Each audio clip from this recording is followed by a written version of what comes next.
This is part 2 in Atlatl's story, and we'll cover the years between 2020 and 2023. I'll start out with a brief intro, summarize Atlatl's upgrades, and then go into detail about the upgrades, and then jump on into Motorama 2023. Chapter markers are available down below, so you can jump into whatever section you want. To start off, for the people that don't know, Atlatl is named after an Atlatl, which is a spear throwing device that allows you to effectively increase your moment arm so you can throw the spear better. A modern version of this would be a tennis ball throwing toy that you see for dogs. So after Motorama 2020, I did what all good builders do and put Atlatl on a shelf for several months. With Motorama 2021 cancelled, I didn't actually start putting upgrades into Atlatl until around 2022's Moto. I didn't put too much effort into it though, because with border restrictions being what they were, going to Motorama 2022 was just too risky for being able to just come home. So I ended up passing and waited until Motorama 2023. In the meantime, I actually started designing a second sportsman for competing in Motorama 2023, but around September I ended up dropping it and going back to Atlatl, and also building another full combat robot for Moto, because I just realized I wouldn't have time to finish the sportsman I was trying to do this year, so I ended up holding off until next time. To save time, I didn't upgrade Atlatl's chassis, just the components within, and so without further ado, here's the summary of Atlatl version 2.1. Alright, it's the day before I leave for Motorama, and I'm just going to go over Atlatl's changes very quickly. So for the Striker, the main change I did is I got a motor with a different gear reduction. It's a 10 to 1 instead of a 30 to 1. So basically this can move 3 times as fast now. It makes enough torque to fire it, so it just seems to be overall the way to go. But I use the same motor to not have to bother redoing any of that stuff. The battery speed controllers for both drive and the weapon have not been modified, but the microcontroller that interfaces with them has had its code updated. It has better inversion control, better mixing for the channels. It still controls a little awkwardly. I think some of it might be due to the way Simon K set up. It's mostly stock. I didn't bother tuning it. I should have, but just not enough time. But it's got better mixing, can handle way better, and with the better controller I should have a lot more control compared to the previous year. So the drive system's basically unchanged, except that I've secured these a little better. There's the brackets underneath have been reworked to be a little firmer to hopefully stop what was causing the chain to pop off before, which I don't know if it'll show up on camera right here just because it's a little tight, but basically these were flexing under like strong movements and impacts and stuff like that. The motor was actually colliding with the side here, but doing that caused this to pivot inward, and the chains could fall off, and that's why the chains kept falling off. So moving over to the winch rope has been updated to a much thicker rope. I think it's a 2.8 millimeter like Dyneema or whatever, like UHMWPE rope. And so that can hold apparently about 2,000 pounds of force, and obviously knots and stuff like that make it weaker. I have super glued the knot to keep it from coming undone, as well as super glued the first like 11 mils of rope to act as a strain relief, because it keeps breaking in the winch otherwise as it comes out of the winch shaft. The mechanism for retracting hasn't been changed very much, except that there's an extra cutaway. I don't know if it'll show up in here. Yeah, so you can see basically there's just a gap here now where it's been cut away. So this has more clearance for moving around because this mechanism was getting stuck before. Flywheel motor hasn't been changed, but the flywheel has been changed significantly. Instead of being like a disc or stack of discs with a hockey puck in the middle, I've tried many things and settled on actually making the flywheel solid steel. So this was machined. It allows me to put a weapon lock as just a bolt through here, which is nicer for not having to worry about keeping the weapon out. And the actual and so as a result, the spear itself is actually what's rubber now. So I've cast the rope right into here, so there's no pinch point here, so I don't have to worry about the rope breaking there. This has been cast out of polyethylene, like just 90 A shore hardness material. So basically I 3D printed a shaft spear casing for it, and cast this in here, drilled a hole in and popped this arrowhead. The arrowhead's been changed on this to be more like actually effective, so it's a single point instead of 4 points as it was before.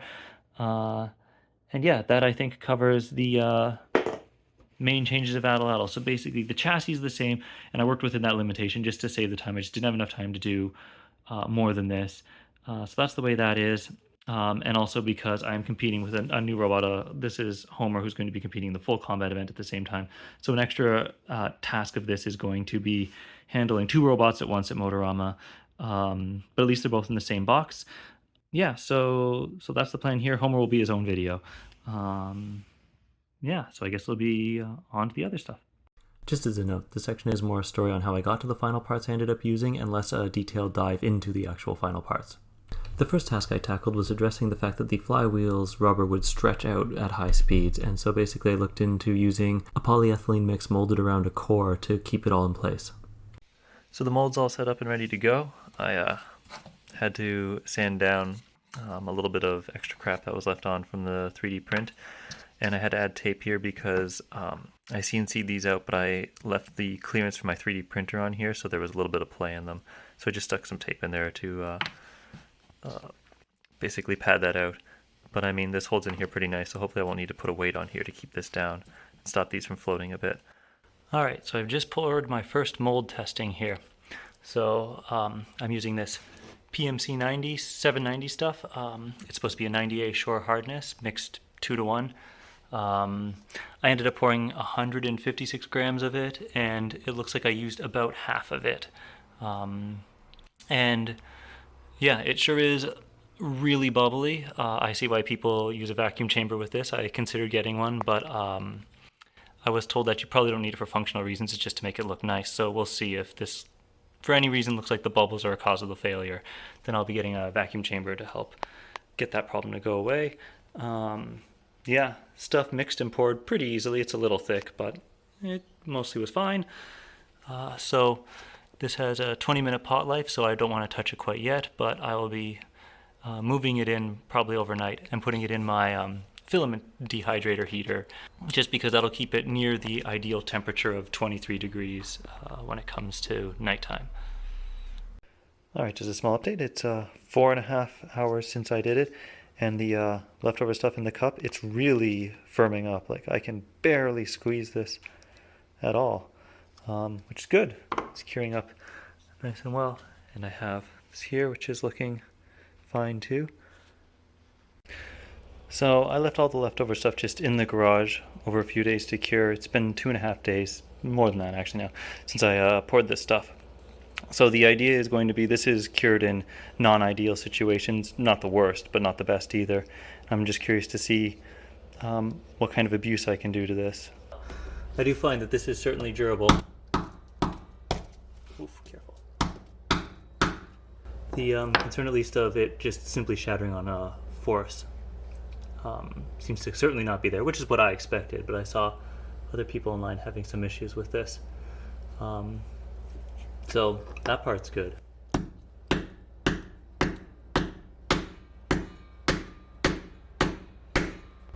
Yeah, plenty durable. You can see just the tiniest of impacts. Maybe it won't even show up on here. Indents from the hammer. It's ever so slight. You can only see it right in the light. So this is quite durable, which is good. It feels rubbery and grippy, which is also good. So yeah. Should be interesting to see if the actual flywheel works out then. Alright. They say this is cured for close to 3 days now. This only needs 2. Should be good to go. Now it'll be a attempt to see if I can actually get out of the mold okay. So I got the part out after fighting with it for a moment. It took like 10 or so minutes to get it out, but I didn't destroy the mold in the process, so that was nice. Yeah, clearly some of the polyurethane snuck under, and that made it a little more difficult to get out. But otherwise, the part looks about what I expected it to, which is good. I'll be trying it very soon. Alright, so the previous version of Atlatl used a hockey puck to interface with the spear to throw it forward. So what I have for the new design, at least the first version of the new design, is a series of plates that have rubber cast around them on the end and little eyelets to hold it in place. The problem before was that when the puck hit a high enough speed, it would stretch out and collide with the pillar here. And the hope is by having less rubber to stretch and it being like woven in basically to the disc itself, that this will not have that problem. The test I'm running with is using HDPE, just because that's what I had around for it. The intention for the final result, if this works, is to use steel instead. So it's going to be around inside this test box. Alright, so the test is about ready to go. I'll be recording it on my GoPro and sitting in another room. One of the main concerns that some people have raised is that they think that the core is not enough and it will pull apart and shatter while this test runs. So hopefully that doesn't happen. Hopefully the main thing to check from this is that the rubber won't stretch too far. If it does, I have other ideas to back up on, but we'll see if I need to go that way.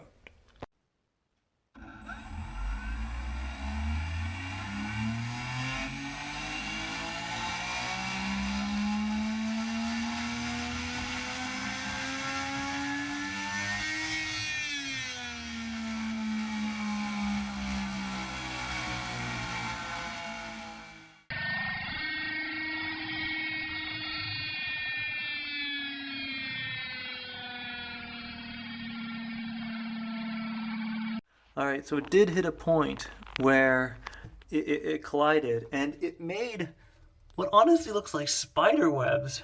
That's not what I thought was going to happen. But it didn't explode, which was nice. It got to, I don't know, probably 3/4 power, which is still plenty fast. I think it's around 150-mile-an-hour tip speed. But yeah. Yeah. I'm amazed. Like, it really does look like it's spider webs, like some cobweb Halloween decoration.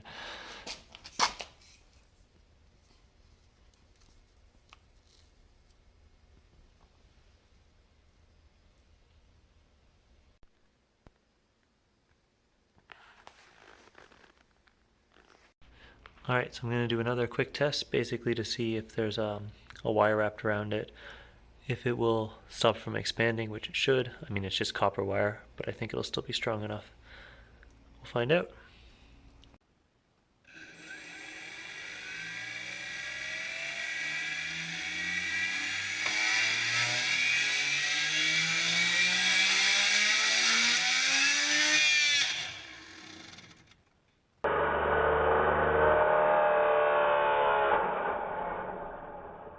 So I wasn't expecting that. As you can see, the rubber just expanded after the wire popped off and yeah, separated itself from all the eyelets in the core. It also managed to spin itself a sixth of a turn too before it stopped. So that was unexpected. Fortunately, nothing was damaged. Well, other than this. So time to iterate and try again. Alright, so I have the version 1 cores on display here. Basically 3 eyelets per disc, and for version 2 I'm moving up to 7.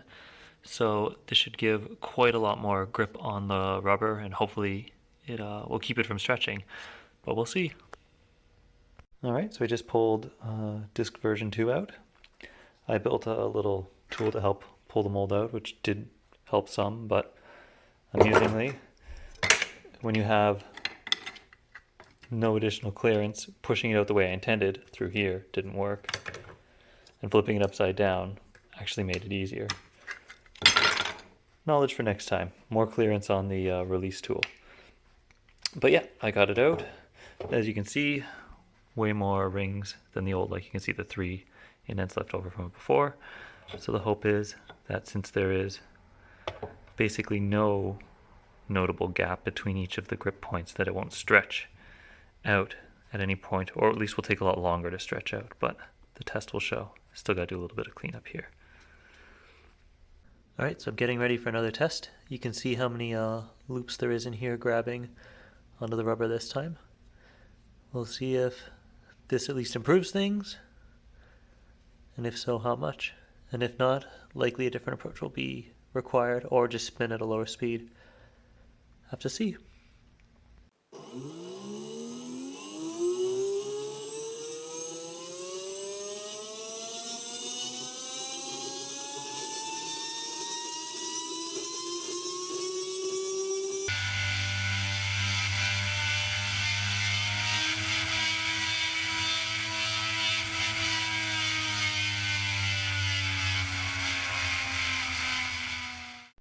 Alright, so it looks like it did it. It's not warm after running just from spinning up, which makes sense, but I mean vibrations and all that stuff, I don't know.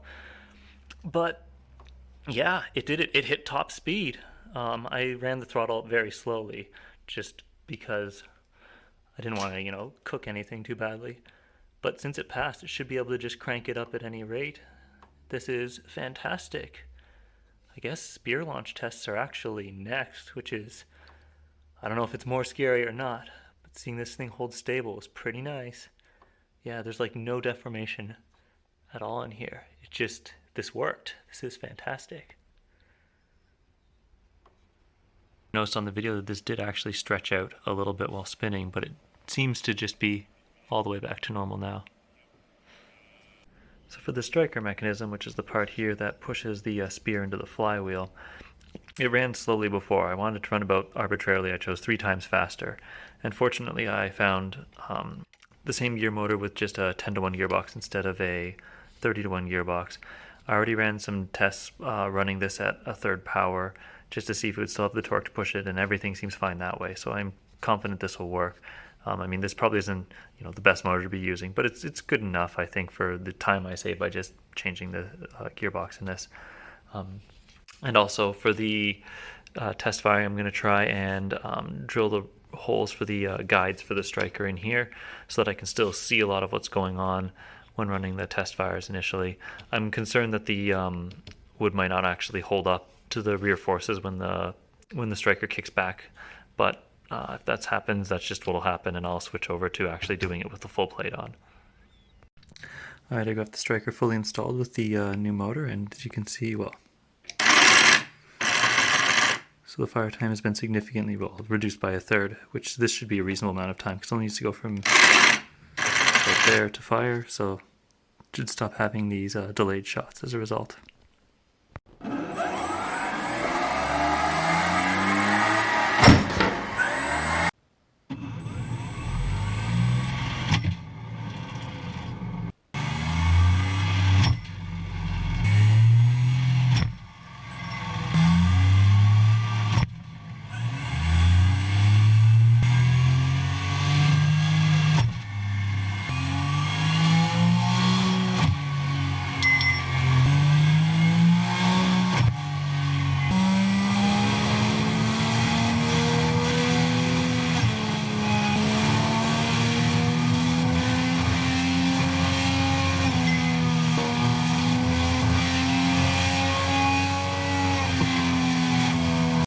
So this is probably the fastest I'll be able to test right now without the tether in place.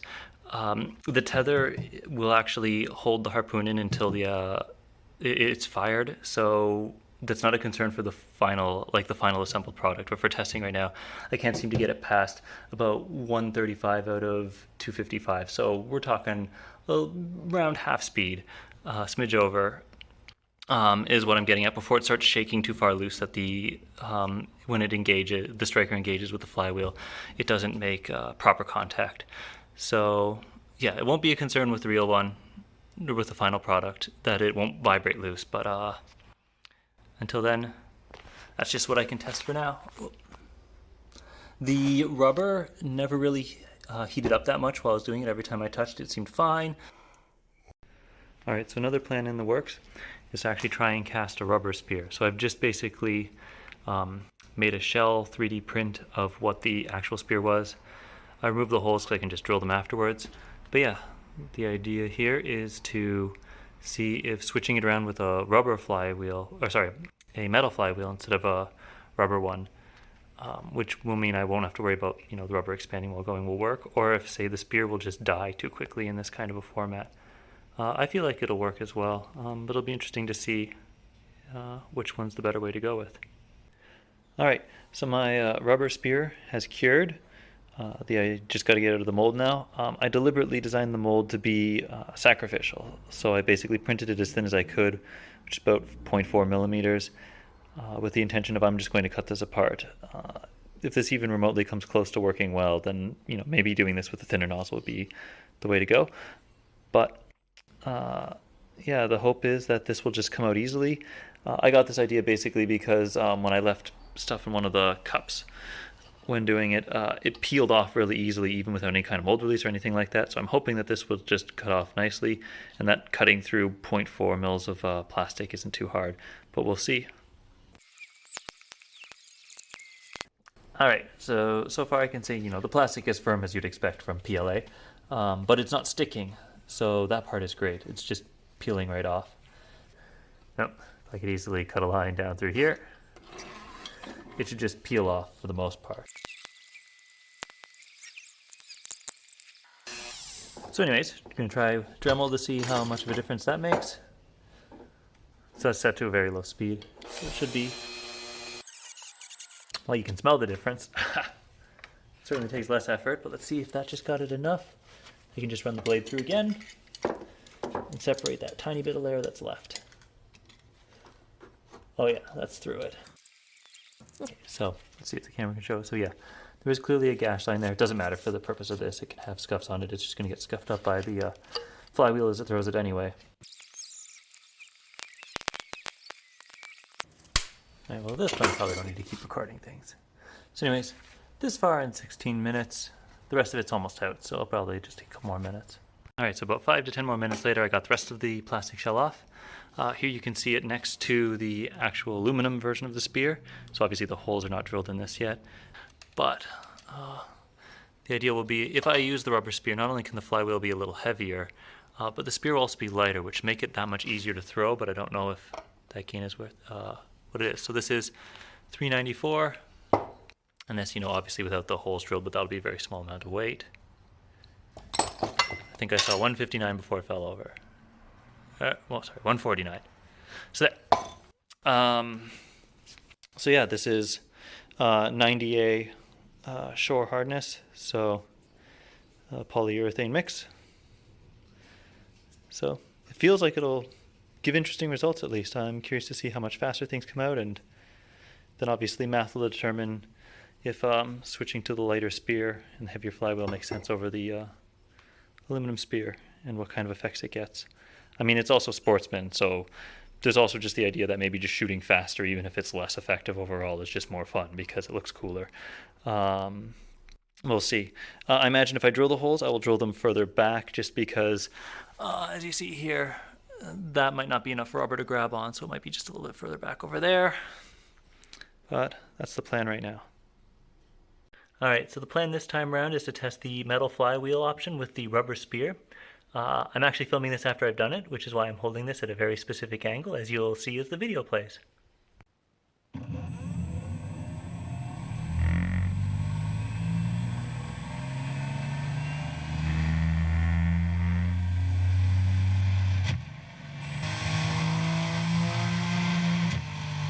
you can see, there's definitely recoil that happens on the system when that happens.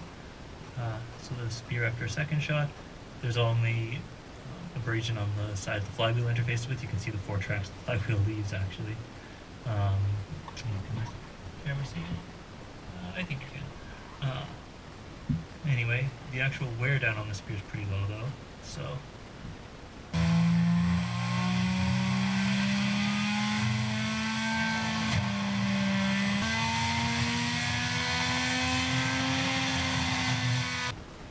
Alright, so that was getting close to 80% power.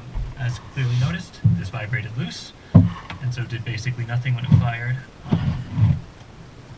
I'm going to try just spinning this up to 100% speed right now to see that it can do it. I expect that will go fine.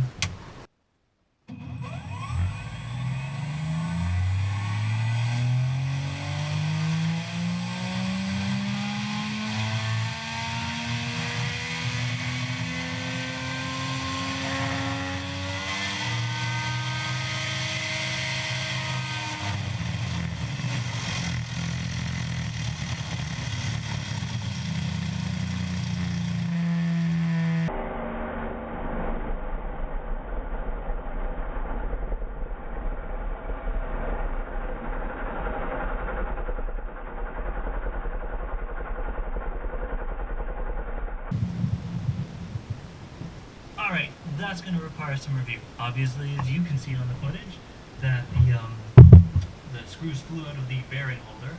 I'm not sure if that was just vibration, which will obviously be cured with Loctite, because it's not Loctite right now for testing reasons. But yeah, time to stop this and take some analysis. Alright, So I have found one of the screws, and obviously one didn't fall out. I don't know where the other two went. Like, I can't find them in here. Um, and yeah, I looked around here. So it's like they evaporated, which obviously they didn't actually, but you know, stranger things have happened. So be up to reviewing the footage now.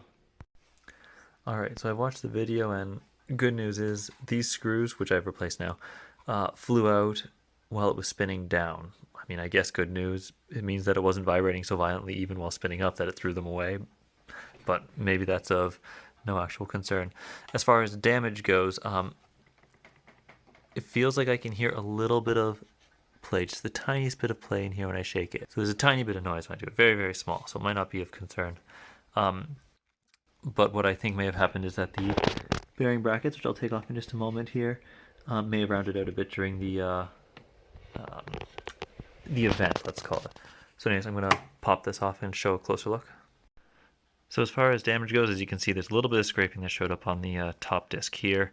It's not a big deal, really. And these bearings have like no resistance to them anymore. I'm guessing all of the grease has basically come out of it during it. I mean, these are just like skateboard bearings. I have a chunk more. So the good side is nothing really annoying looks to be damaged. I may end up making a couple more of these bearing retainers here, just to have it be a little bit tighter of a fit. But otherwise, yeah, looked like nothing truly bad actually happened. It'll be interesting to see if, well, I mean, in the end result, we won't have to worry about it because the locktail will keep these in place.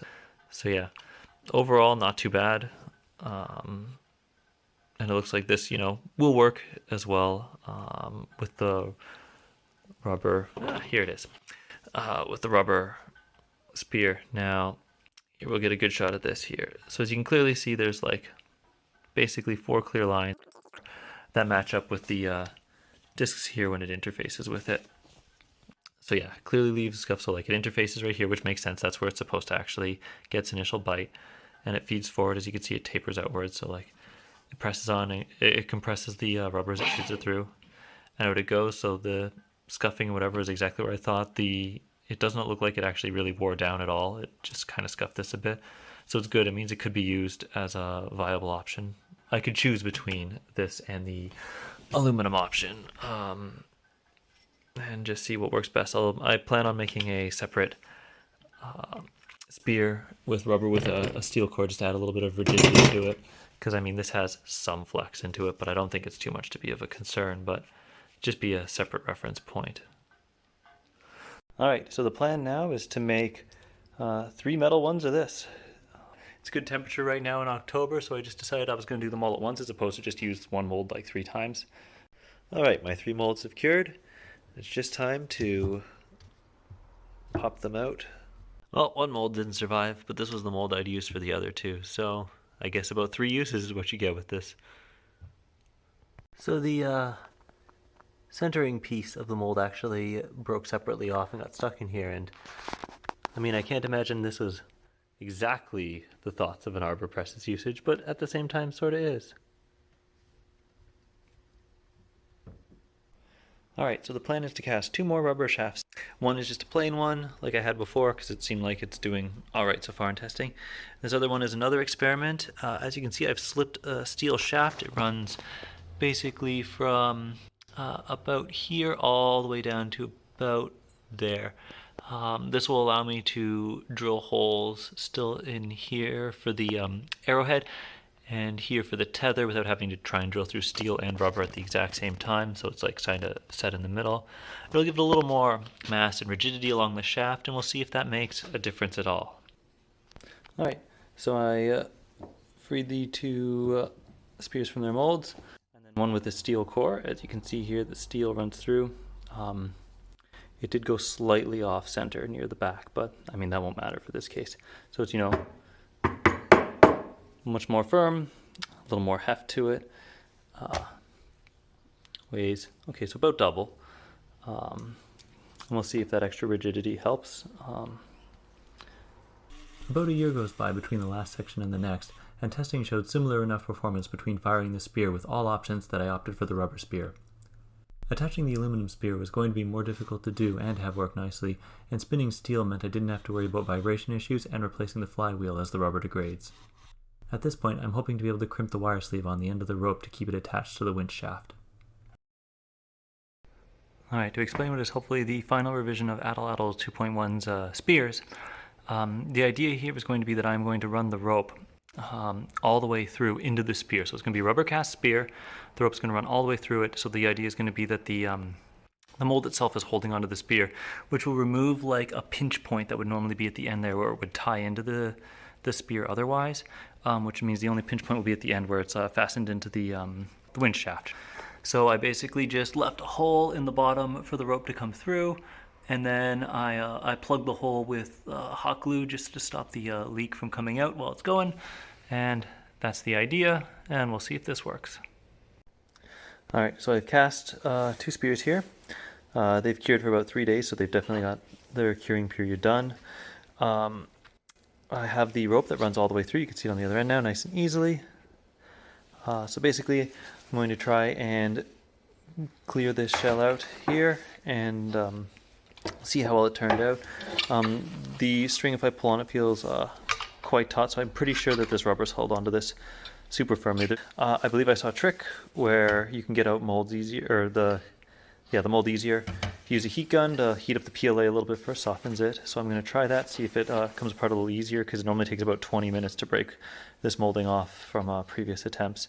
I just got to be careful that I don't like melt the string too much, because it is just like HDPE rope, or sorry, UHMWPE rope, which is heat sensitive. So try and not damage it along the way. So it wasn't as easy as I thought it was going to be, but it did make it easier to use the heat gun.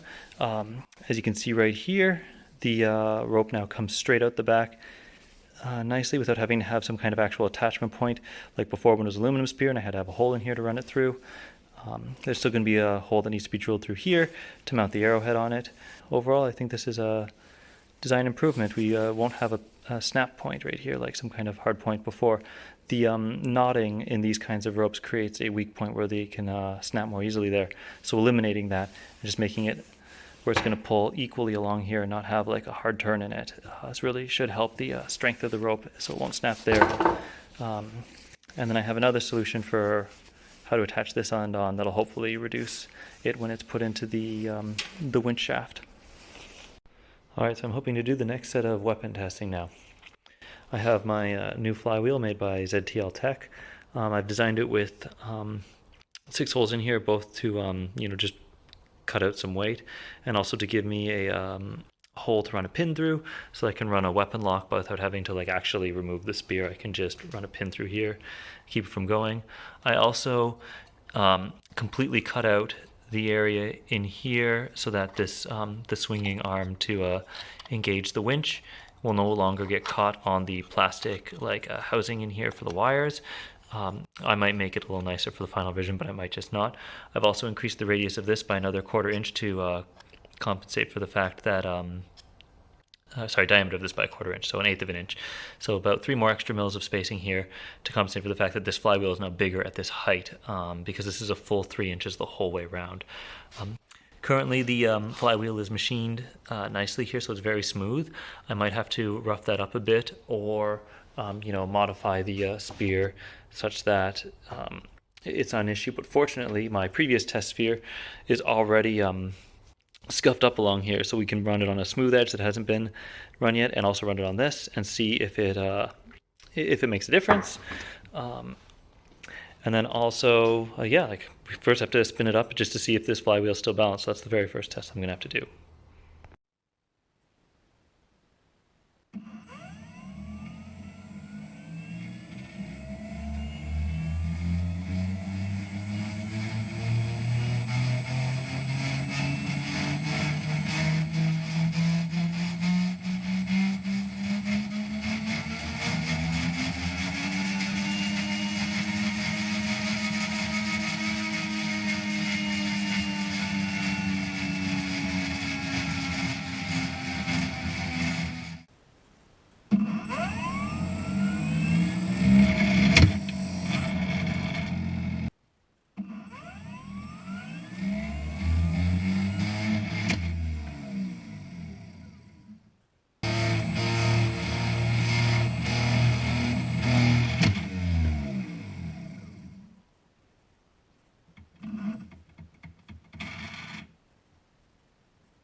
All right, this is just the first test of retraction. The arrowhead isn't on. I hope it won't matter, but we'll see.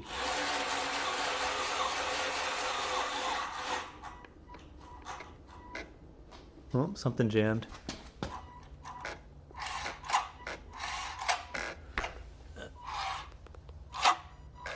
Yeah, it bulged there. All right, well, we'll try this again.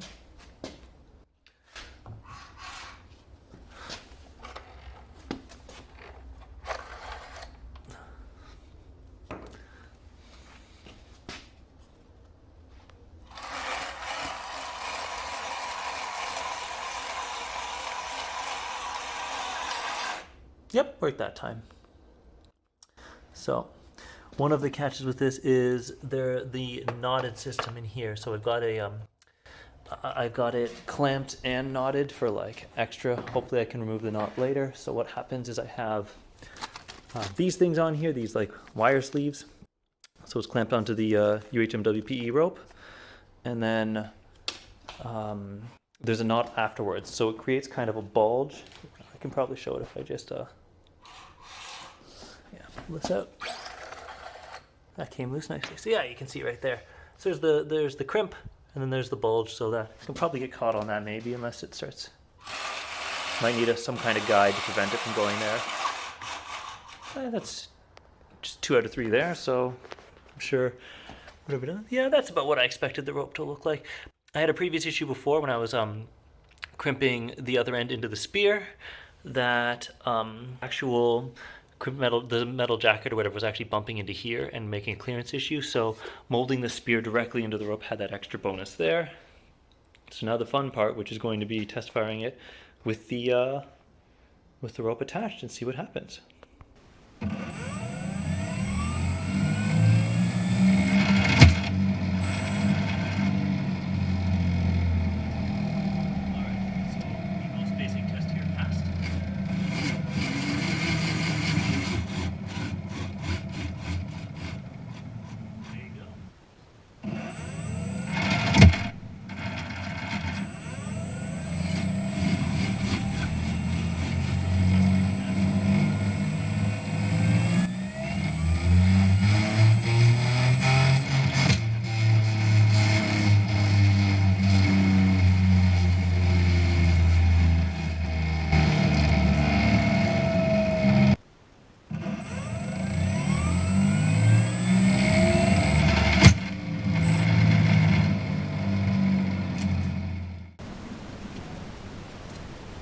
Oh, I normally have an extra safety tape in there to prevent that from happening. All right, that's a good thing to note. Oh, the knot came undone. Oh, good to know I don't need that knot. It's because it's doing nothing. All right, I'm going to cut this rope a little shorter then, and that should help with something.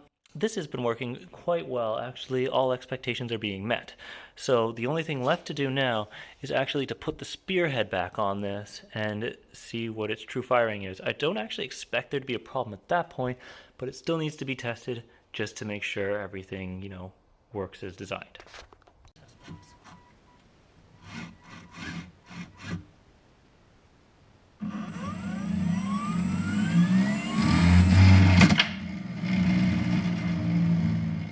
All right, so we just ran a test with the arrowhead on, and the rope completely came out. Now, what looks to be what happened is it slipped off of its sleeve. It's actually floating around in there.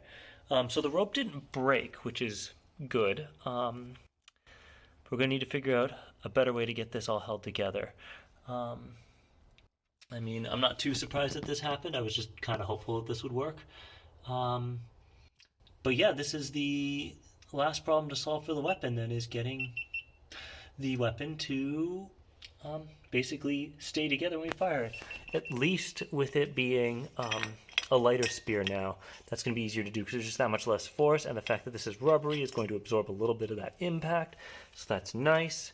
I am going to need to figure out more things with this. All right, another thing I noticed is clearly when this thing popped off, it sure did smash into this and shattered the casing there. I don't think anything was damaged, fortunately, other than, this piece, but it's just 3D printed PLA. I can just reprint this. Yeah, but that's just an extra thing to note. Got to clean out all that little plastic now. All right, so my stress test for this time around is going to be on the solution, which is just a basic knot. So it's pulled really tight, and basically I'm going to be firing this with the attempt of intentionally simulating a missed target. So there's going to be a mat here to catch it in case the string does fail in any way. There is going to be 4 situations that's going to come from this. One is that'll just work, great. 2 is the knot will become undone. If that's the case, I'm going to try and remake the knot and dab some super glue on there to try and keep it held together. 3 is that the rope breaks anywhere except the knot, in which case I've just exceeded the maximum strength of this design, and I'll have to limit my attacks. And then 4th is that it breaks right at the actual knot there, in which case I'll have to think of yet another solution. Alright, so I fired 2 shots before it failed. The first shot was around 20% power and it worked. Second shot was around 40% power, and yeah, it failed. As you can see here, knots left over, which is the worst case scenario, unfortunately, because that means it frayed right at the knot, which is the weak point of this kind of a system like the HDPE rope. Actually, it broke right after the knot. That's less expected, because the knot itself should have been the weak point, unless it's frayed from the ends. Maybe I should try knotting it a second time and run a couple more tests. Alright, so some tests happened again. This time it looks like the knot just came undone. There looks to be a little fraying around here, where my thumb is. But basically where I think the stress points are not only where the knot is interfacing with the hole in the shaft here, but on the opposite end right there. It pulls straight, but I'm guessing it wedges a little bit on the rope there, and that's just causing a little bit of extra stress. Yeah, let's see. You can see just that little bit at the end of my finger. If we can focus, there we go. Just a little bit of extra wear there. So with this, I think what the idea is going to be next is I feed the rope through, put some super glue on it, just enough to like come through here. So it'll reinforce this a little bit here, just a little bit of extra stiffness to it, which will hopefully help it handle the strain that's immediately there. Oh, and to explain why super glue or something like this for the solution is basically I need something that's going to be fast. So I'll have a total of 4 spears, like the training one and 3 others, to the event. So the idea is going to be that I expect this rope will break at least one of the matches I'm in. And the idea of having what I want is I have a quick solution to replace the new spear. So like I don't want to have anything that takes like there's the idea where like you could cast it in rubber itself on this end as well, which would give you your shock absorption, all that kind of stuff. But that'll take too long to do in an event. They need to be able to be switched within the repair time window, and super glue dries really fast. So the idea would be that I could just take the old rope out, slip a new one in, fasten it, dab some glue on it, let it sit for 5 minutes, and then boom, back through it goes. So another thing I've noticed, and this is the second time it's happened, is this gear basically strips out and shifts within the system. What I think is happening, like it slips on the shaft. There you can see the shaft is supposed to be flush with here. You can see the indent in there, and that causes basically the shaft to be sticking out that far. Otherwise, now what I think is occurring is because this is drilled to one side. When this pulls taut, it's creating a slight side force on here that's basically trying to pull this to center, since this is coming out at an angle, and that little force is just jamming this a little bit further each time. So the solution will be to take a new shaft steel and I think drill in the center as opposed to off to the side. The advantage of having it at the side is that it stopped it from slipping out this way, because the knot would have blocked it if it started to roll away. So I'll need to figure out how I'm going to stop that as well. I could just clip something little on there. So I've modified Atlatl's winch shaft now. So I've had to build a little collar in here. You can see a little screw holding it on to stop it from just shifting out during regular usage. All right, so the result is tether broke. That was expected. Unfortunately, this still shifted over. Like you can see the shaft is poking too far through here. So I've been firing off a bunch of test shots with Atlatl. They've actually been holding up pretty well. I had an idea to stop the gear from getting too much stress on it here by adding a separate collar I attached there, and that seems to have stopped it. The gear has survived like firing, I don't know, 20-ish times at various speeds. So Atlatl seems to fire weaker and weaker as it goes on, and I noticed this while doing it. I did this test once, but it's what's happening is the rubber layer is rubbing off the spear and building up on the flywheel, and it seems like that had more grip because it'd be rubber on rubber instead of smooth metal on rubber. But this also crumbles off really easily, and so I'm guessing it's kind of like disintegrating as it interfaces with it, um, which is something we probably can't solve for the event, but at least we can solve between matches. So if Atlatl starts firing weaker and weaker as the match goes on, it's actually just because crud's building up on the flywheel. All right, to show my final strain relief idea, basically I put super glue on here, let it soak in. This will do two things. One, the idea is supposed to be that it's going to, when it hardens, creates a hardness in the rope. So the super glue goes just past what the diameter of this is, which is 3/8 of an inch. So basically, it's a strain relief on the end so that it'll stop pinching in the at the hole edges. I've also like chamfered the holes a little bit with the countersink bit, and I also coated the knot itself so that the knot won't come undone. And then if the rope needs to be serviced anyway, I can just cut it right off and do the whole thing again, and I only lose this little chunk here. Initial couple tests have gone well. I have noticed separately that the pulley has spun in its on its off its D shaft, I should say, but it hasn't skewed itself, like it's not slid off to one side or not. So it looks like this is basically probably going to work, and I'm just going to print a bunch of these pulleys and view them as consumable and just be replacing them every match or two, so that they stay fresh.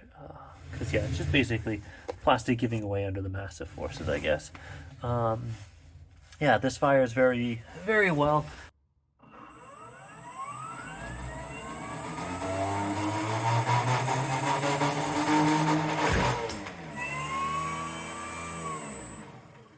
So that was less than half power. So that's pretty good. There we go. That little clicking there was just the retraction mechanism jamming a little bit, but it sorts itself out with some of the coating I have in there. So after a few test shots, I can see very little fraying show up. So it's looking good, and it looks like test is good enough for the next event. So we're now at Motorama 2023. This year's format is a collection of pools with 4 bots in each of them. When registration was going on, the opponents I'd be facing were jumping around, but actually seemed to settle on 3 hammer bots. This was a bit of a relief, as those hammer bots, while they could easily beat Atlatl, couldn't destroy Atlatl. The main robot I was concerned about fighting was the hydraulic crusher Crunch Time. I wasn't sure if it could pierce the armor and hit a battery, or damage the chassis in a way that would seize the flywheel and couldn't be repaired. And just as attendance was finalized, a last-minute competitor entered, the pools were re-rolled, and Crunch Time was in my pool. And my first fight! Alright. I talked to the builder beforehand, and he said that he won't be able to penetrate my armor, it's just too thick, but he may be able to bow it. So let's see how it goes. Go ahead. There we go. Bite! So the match begins, and my wonky drive issues I mentioned in the overview of Atlatl immediately show themselves. Crunch Time then bites into Atlatl, and it's a bit of a relief, because I see it's not going to do too much damage to the chassis.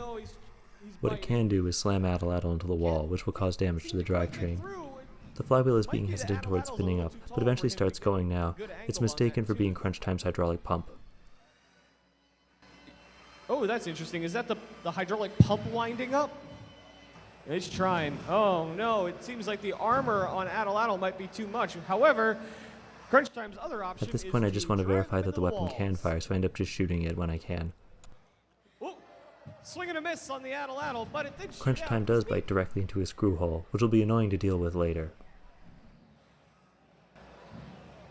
So now Atlatl has to wind up their spear again. There it goes, reloading. Okay, he's ready to go. Crunch Time was polite and let them wind that back up. He really wants to bite something. You'd think a box would be easier to bite, but... Atlatl basically stops responding at this point, and I end up tapping out. Atlatl move at all? I don't think Crunch Time cares. Oh, we got a tap out. Crunch Time, stop playing with your food. Blue square. Okay, you're a little stuck together. We're gonna have to separate you, but your winner by tap out is Crunch Time. They have to separate us at the end of the match because Atlatl's chain gets stuck inside crunch time. Oh, looks like the chain. So crunch time didn't do. Oh, look at that. Yeah, so I think he did that more by slamming us into the walls, which is part of what he's supposed to do. So crunch time managed to ding one of our screws. We almost couldn't get it off. He just managed to bite directly into the screw hole. Yeah, so these are bent. You can see the UHMW is bent, and I'm sure some of it is also just that the supports are bent too, just a little. So that's the main thing to try and fix. If not, the chains are basically going to be useless because they'll fall off right away. And that's the main damage I think we took. Right at the end of the match, I did manage to get Atlatl to twitch a little after a reboot of the controller. This shouldn't actually be able to happen because of the way the code's written, but for some reason it did. When we brought it back to the pits, we tried powering on Atlatl and it wouldn't respond to controls in any way, and the speed controllers were acting as if they weren't getting a signal at all. We had to flash Atlatl to get it to work again. I don't understand why, but the microcontroller needs to be reflashed. I have no idea how that could have happened, what could have caused that, but it's running again. So we need to unbend some stuff that was bent when we were slammed into the wall, because the rear wheels supports got bent. They're pretty weak, so that's not surprising. But it does save the gearbox's impact because it can flex that way. So we'll bend it back and hopefully be good again for our next match. And hopefully the flywheel works again. It looks like it's going to. It's now near 7 p.m., we're hearing end of event chimes, and the pool for who's fighting next is emptying out. We're working on Homer because we figure if anything, Homer's going to fight next today, but then up pops Atlatl instead. At this point, Atlatl had 3 of its major panels taken off. We use our postponement and get Atlatl together with about 90 seconds to spare. This seemingly happened because Motorama told Narc you got an extra 30 minutes to entertain people, and they could only fit a sportsman pool instead of a full combat, so Atlatl was bumped ahead. Set to go. Let's put 3 minutes on the clock. 3, 2, 1. Our sportsmen are in. We have going right over the slightly repaired floor. So we're trying to spin up the flywheel for Atlatl, and it's just not quite working. We can't hear it or anything like that. Any attempts to use the striker also seem to do nothing. We're not quite sure what's going wrong.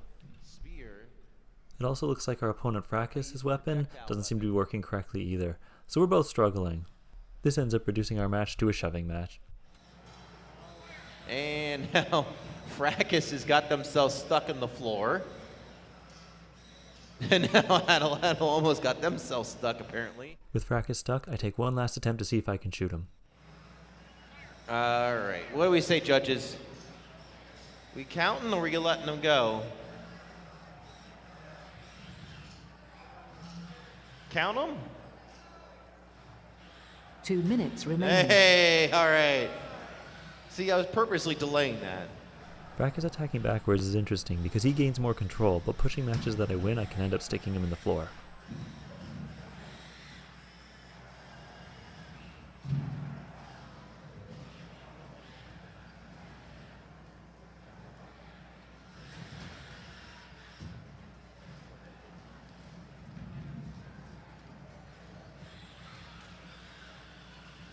Halfway through the fight, minute 30 to go. Looks like Fracas is doing the backup technique now. Now they've been carving up the floor some more. Hopefully the backside can protect against the spear from Atlatl. Now With Fracas seemingly dead, I try to bump him a few times just to see if that can startle him back to life. If there's any floor hindrances this time, 1 minute remaining. I think they are DED dead. And it does, and coincidentally, the flywheel starts making noise at that point too. He's undead, yes. And dead in the water again. The striker seems to not be working, but I can tell that the winch is working. Narcoleptic, right? I'm out again. And I'm up again.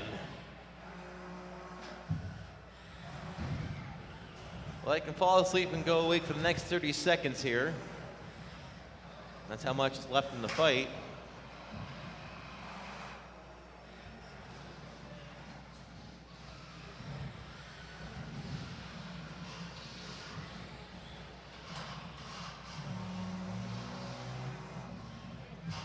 All right, last 10 seconds.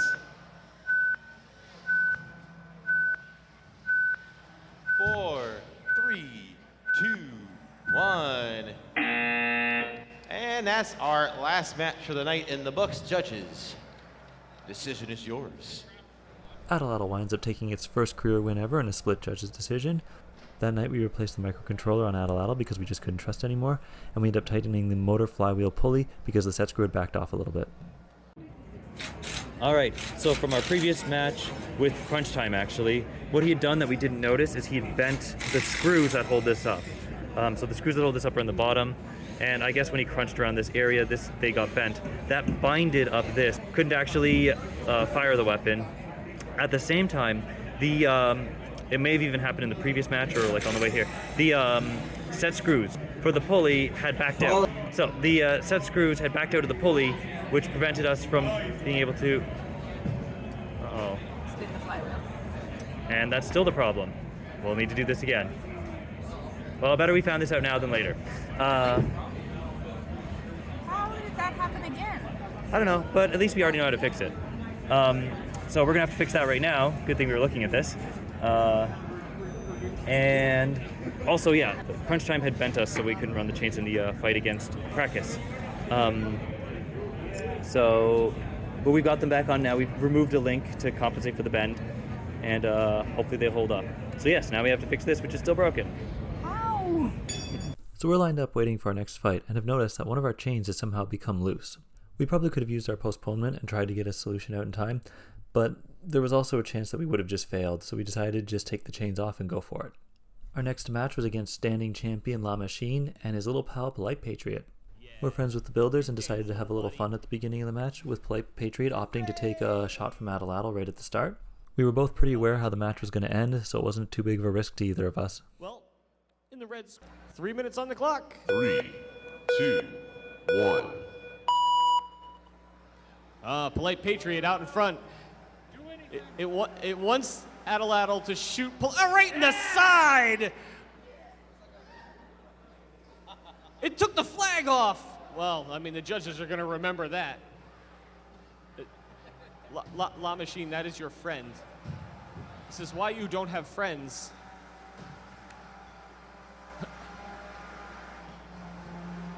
I think Polite Patriot's too small to play with, La Machine. Flip! So Atlatl is beautifully thrown into one of the only positions it can get stuck in. Oh, no. With no other option, I decide, screw it, let's shoot the spear at the wall and see if it gets us free. It works a little, but then La Machine kind of frees us the rest of the way. Interesting. Oh, I see. La Machine slams Atlatl back. I say kinda because we're now stuck. Wrong size for La 2 Machine. They are minutes currently remaining. stuck together. We might have to pause this. And then he threw up his spear again. Drivers, do you want us to unstick you? If La Machine can't let go in a couple seconds, we're gonna have to call it. All right, let's pause this.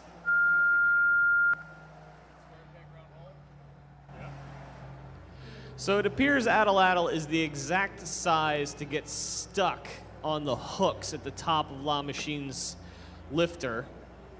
During the pause, I tell my opponents, just go nuts, let's see how much abuse Atlatl can take. So this is the first time I'm really experiencing the spear bend at all, and it's being bent quite significantly, but it still seems to retract and fire okay, so that's good. La Machine has a ton of control of that robot. We're gonna see if he has enough control to not let that happen again. All right, we're gonna restart this. 3, 2, 1. Fight. Attack, Polite Patriot. Attack.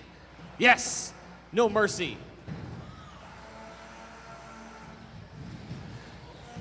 Uh-oh.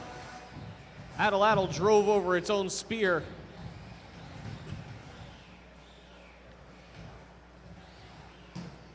So every time it has to wind the spear back in, spin up its flywheel, aim it, accidentally miss, pull it back in, fire, yeah, right in the face of La Machine. I don't think La Machine noticed. 1 minute remaining. Uh-oh, careful, La Machine. And he's free. Dropped him right on Polite Patriot's head. Throws the flag around. Boom! Boom! There we go. That's the suplex we've been looking for this whole fight. Atlatl getting ready to fire again. 30 seconds left in this fight. I think I'm reading the clock backwards. Now there's 30 seconds left. Throwing everybody. La Machine doesn't care. Whee!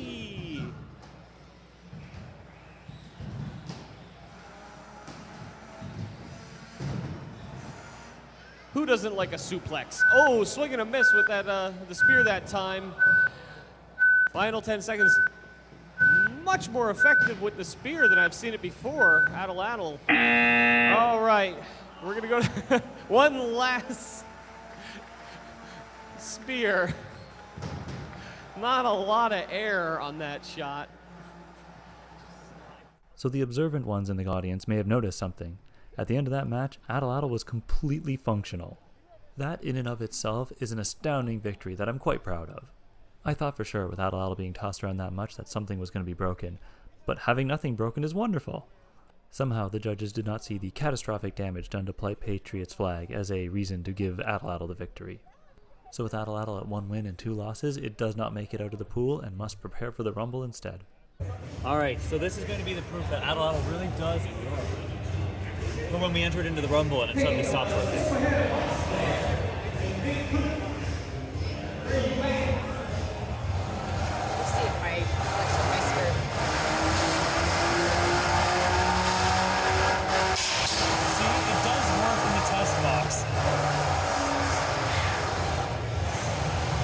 Maybe do another one with him back there because it'll be easier to see on the camera.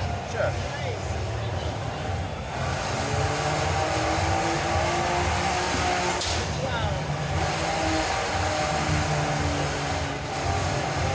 So that's only running at like 40%. Outside of this being a pre-match functionality check, I wanted to see the spear fire in a controlled manner. This is because even in the La Machine match, it felt like it was a little weaker than I expected it to be. Here we go.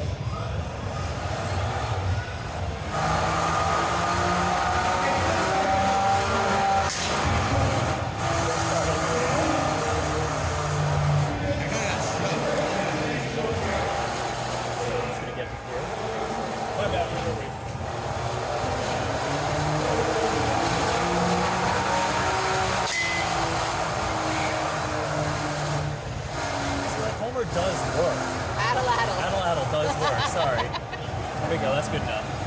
And with a successful run in the test box, we're off to the Rumble. 3, Fight! 2, 1.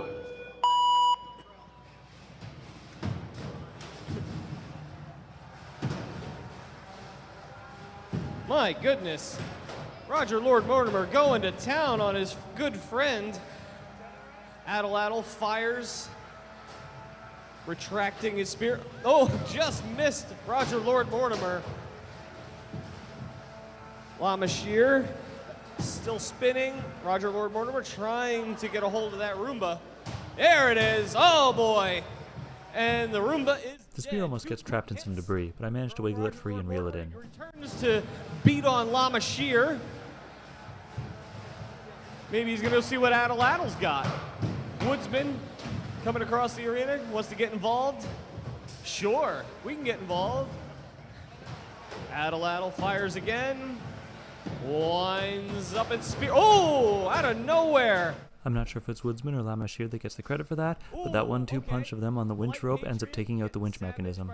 Roger Lord Mortimer now has the sudden goal of trying to cut Atlatl's winch rope. Blade is off on Lamashir. Roger Lord Mortimer just going to town. Kind of relentless. A lot of beating on the floor though, not a lot of beating on the bots. There you go. That's right. Get the Woodsman. Get him.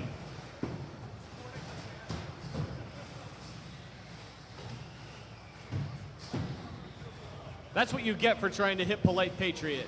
Stuck in the floor. Hey, pick on someone your own size.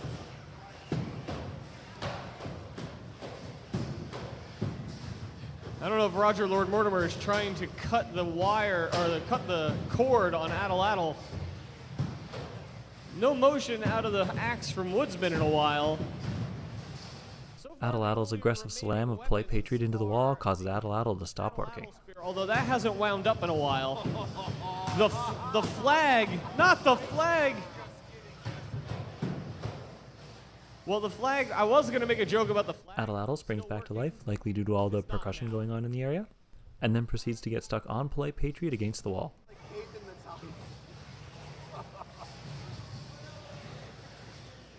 All right, looks like we might be down to Woodsman, Roger Lord Mortimer, who keeps getting stuck in the floor. Uh-oh, that doesn't look good. That looks like a crunchy gearbox. Somebody stripped their planetaries. Oh, Atlatl's back. Just dragging the harpoon around and high-centered on its own harpoon. It appears both. Oh no! 2 minutes remaining. The Canadian flag is all tied up in Roger Lord Mortimer's wheel, or it was. It's out now. Yeah. I think the hammer gearbox on Roger Lord Mortimer is on its way out. And at this point, Atlatl is dead again and won't be coming back for the rest of the match. So, while we wait for the clock to wind down, it's a good time to review Atlatl's performance at Motorama. Even though we didn't get out of the pool, I think it went really well. Atlatl managed to win, which might make it the only robot in the projectile weapon family to ever win a one-on-one fight. And Atlatl could still shoot just fine at the end of a 3-minute match, which is another thing I don't think any bot in the projectile weapon family has ever done before. Obviously, Atlatl has plenty of areas for improvement still, but I'll go over those after I finish recapping the damage from the Rumble. I can probably skip the rest of the Rumble, because as the announcer is about to say... And all the robots are broke! All right, so we just finished the Rumble. The retraction mechanism failed because the gear, it literally like sheared right off. The retraction gear is just missing. So the mechanism still works. The gear, it was actually still partially on here, but completely fell off afterwards. I'm guessing what's happening is the system is still just engaged, like if someone's bumping me when I'm trying to shoot them, this like gets knocked back down and into the system and fails that way. When shutting off Atlatl, we saw sparks on the 12-volt line when this touched it. Taking it apart and trying to short it again with the lid off, it's not happening, so I don't know what was pinching. We looked around, we don't see anything that looks suspicious. But also the thing that really killed Atlatl was that. So the crimp failed, probably one of the times being bashed around, and that's probably also why Atlatl partially died for a bit. He probably just had it come loose and then was a little flaky and then, yeah, gave up. Other minor notes for damage, we managed to get axed by Roger Lord Mortimer right here, bent the tension thing, but we didn't have our chains on, so that didn't matter. He nicked us here. And yeah, let's look at the lid because it's got some new scuffs on it. Yeah, so new scuffs here. But I think what's shown for sure is 1/4-inch aluminum is plenty fine strong for the sportsman class. So now to discuss the future of Atlatl. Realistically, for Atlatl to be properly competitive, it'd probably need an entire chassis redesign. But given the time constraint and opportunities to work on other robots, I'm likely just going to try and upgrade this a little bit for the next Motorama. So with that, the main thing Atlatl is going to need to have improved is the drive system. Earlier on I had mentioned that I believe the Simon K firmware was problematic for the drive, but given the revelation that this connection was just bad, it may have been bad for a good portion of the tournament or the whole time, in which case I'm going to do more dedicated testing with the speed controllers first, and also look at like alternatives like BL Heli or whatnot, because certainly other people have made brushless drive work well, and I just don't have a lot of room to really do anything else with the chassis the way it is. The other thing is going to be making sure either the chains stay on or I switch to belts for this. So the idea would be maybe replace this with an aluminum panel and have that bolt to the lid and to the base so that this doesn't flex under hits like it has been. That may also require this area to be reworked here, but space is a little bit tighter on this side. It'll be easy to rework on this side though, but I think I'll be able to squeeze it in. Improving the striker would be nice, but given how it mostly works, it might just be worth trying to get a better motor in here. Currently, all of these parts have like a nice balance of specs. They all can handle similar amounts of force on them. So like upping the motor might require like these gears be made better.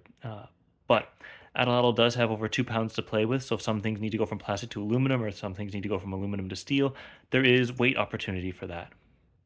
The weapon mechanism, which took a lot of the research time the last iteration will just not need to be done. It's good enough for the next competition, with the exception of possibly adding something in here to clean the flywheel when needed, just to try and brush off a little bit of extra stuff that builds up when the spear fires a few times.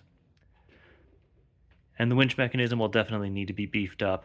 The gear constantly fails here, and the rumble revealed a significant problem, which is basically when I'm trying to reel it in, if someone snags the rope and pulls on it, that's all that force goes right into this area. It's interesting that it always seems to be the gear right here that shatters, just because these are all made out of PLA, I believe. Maybe some of it's nylon. But for some reason, it's always the one on the end there. But like I say, that could be something that gets upgraded to aluminum instead.